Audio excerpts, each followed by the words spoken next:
इस बीच एक बड़ी खबर आ गई है। आरोपी के ईरान से संबंध के सवाल पर ट्रंप का बयान सामने आया है। उन्होंने कहा कुछ भी हो सकता है और सबसे बेहतरीन लोग इस पर काम कर रहे हैं और हमें बहुत कुछ पता चलेगा।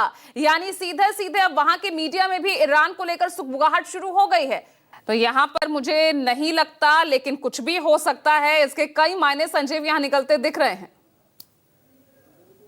देखिए, शुरुआत में तो इस सवाल को लेकर के सबों के मन में अंदेशा था कि कहीं ऐसा तो नहीं है कि ये जो युद्ध चल रहा है ये इसी का एक आउटकम है कि कोई व्यक्ति नाराज है और उसने ये हमला किया है। लेकिन पहली जानकारी ये आई कि ये एक अमेरिकन वाइट है जिसने हमला किया है, तो वहां पर ये शक थोड़ा कमजोर पड़ा। और उसके बाद राष्ट्रपति ट्रंप को भी कम से कम प्रथम दृष्टया प्राइमा फेसाई ये नहीं लगता है कि ये ईरान से जुड़ा हुआ व्यक्ति हो सकता है। हालांकि उन्होंने ये बात जरूर कही कि जांच चल रहा है और बहुत ही सक्षम लोग जांच कर रहे हैं, उसके बाद पता चल पाएगा। पर केवल ईरान थोड़ी ना है, जैसा कि हमारे विद्वान पैनलिस्ट बता रहे हैं। आज की तारीख में केवल और केवल ईरान नहीं बल्कि ट्रंप की नीतियों के खिलाफ उनके समुदाय के लोग उनके ही लोग हैं और ऐसे लोग हैं जो कि कभी उनके बहुत ही प्रबल समर्थक रहे हैं।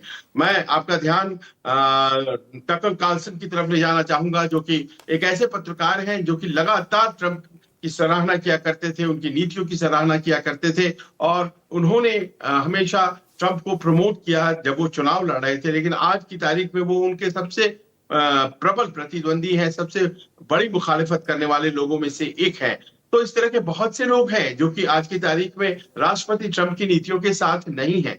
राष्ट्रपति ट्रंप को ये लगता है कि उनकी नीतियां, उनका जो कोर वोट बेस है, यानी कि जो व्हाइट समर्थक हैं, जो अमूमन शहरों में नहीं रहते, अमेरिका में गांव में रहते हैं, वो उनके सबसे बड़े समर्थक हैं और उन्हें अच्छी लग रही है बातें जो वो कर रहे हैं। लेकिन ये सब बातें पता चलेंगी जब मिड टर्म इलेक्शंस नवंबर में होंगे। उसकी तैयारियों में सब लोग व्यस्त हैं। ये बात जरूर है कि दुनिया भर में दक्षिणपंथी जो भावनाएं हैं वो पनपी हैं और ऐसा लगता है कि एक दक्षिणपंथ के प्रवर्तक के तौर पर ट्रंप को उसी का समर्थन मिला जब वो चुनाव जीते थे। लेकिन उसके बाद से उनकी नीतियों ने अमेरिका विशेष को बहुत ज्यादा फायदा पहुंचाया हो ऐसा नहीं है। इनफैक्ट उनके आर्थिक प्रदर्शनों को लेकर के अमेरिका में उनके समर्थक भी बड़े स्केप्टिक है। उन्हें यह लगता है कि वो बेहतर तरीके से काम नहीं कर पाए हैं। कुछ लोगों को लगता है कि युद्ध भी उन्होंने इन चीजों से ध्यान भटकाने के लिए किया है।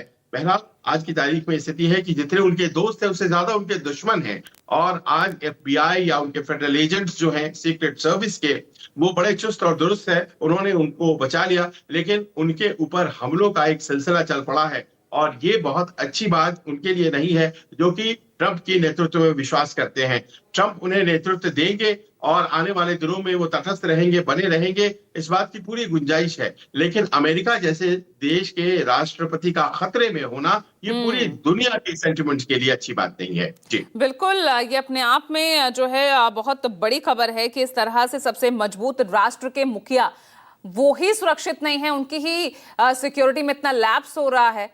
और देखिए इस बीच एक और बड़ी खबर आ गई है। वॉशिंगटन फायरिंग को लेकर प्रधानमंत्री नरेंद्र मोदी उन्होंने भी पोस्ट किया है।